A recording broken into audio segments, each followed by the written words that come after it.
PR পদ্ধতি সহ কিছু বিষয় ছাড়া অধিকাংশ বিষয়ে ঐকমত্যে পৌঁছেছে রাজনৈতিক দলগুলো।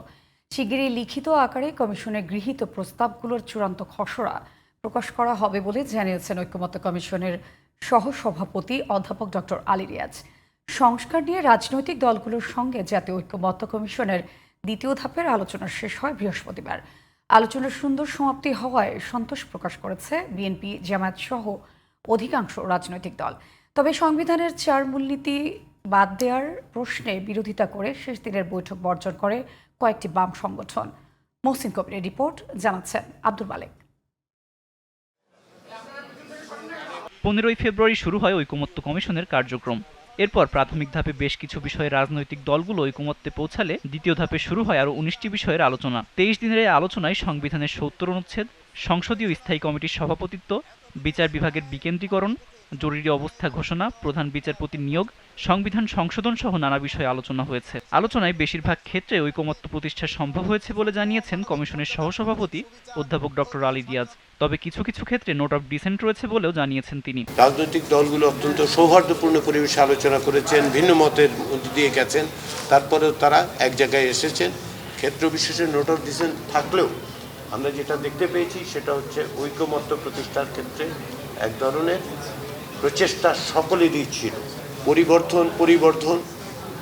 পরিবর্তন ইত্যাদি করে আমরা একটা খসড়া সনদ থেকে একটা পূর্ণাঙ্গ রূপ দেব, সেটি আমরা রাজনৈতিক দলগুলোর সাথে তাদের কাছে পৌঁছে দেব এবং তারই ভিত্তিতে আমরা আশা করছি যে জাতীয় সনদে স্বাক্ষরের ক্ষেত্রে আমরা অগ্রসর হতে পারব। বিএনপি সহ কয়েকটি দলের আপত্তি থাকলেও পিআর পদ্ধতিতে এক শাসনের উচ্চকক্ষ গঠনের সিদ্ধান্ত জানিয়েছে কমিশন। বাকি বেশিরভাগ বিষয়ে একমত হতে পেরেছে দলগুলো। কয়েক মাস যাবত আলোচনা করে আমরা একটা জায়গায় এসেছি, সেটা এখন একটা মেমো অফ আন্ডারস্ট্যান্ডিং হিসাবে সবাই সই করবে।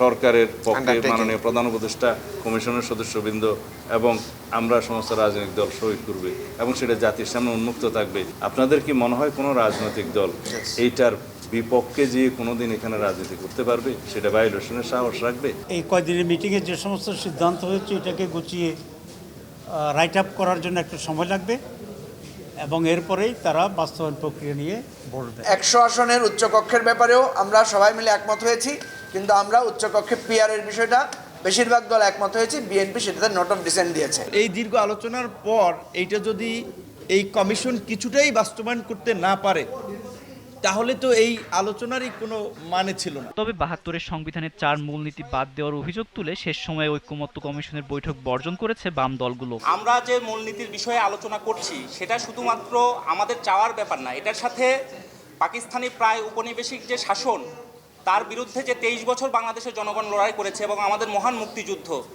এই পুরো ইতিহাসটা যুক্ত।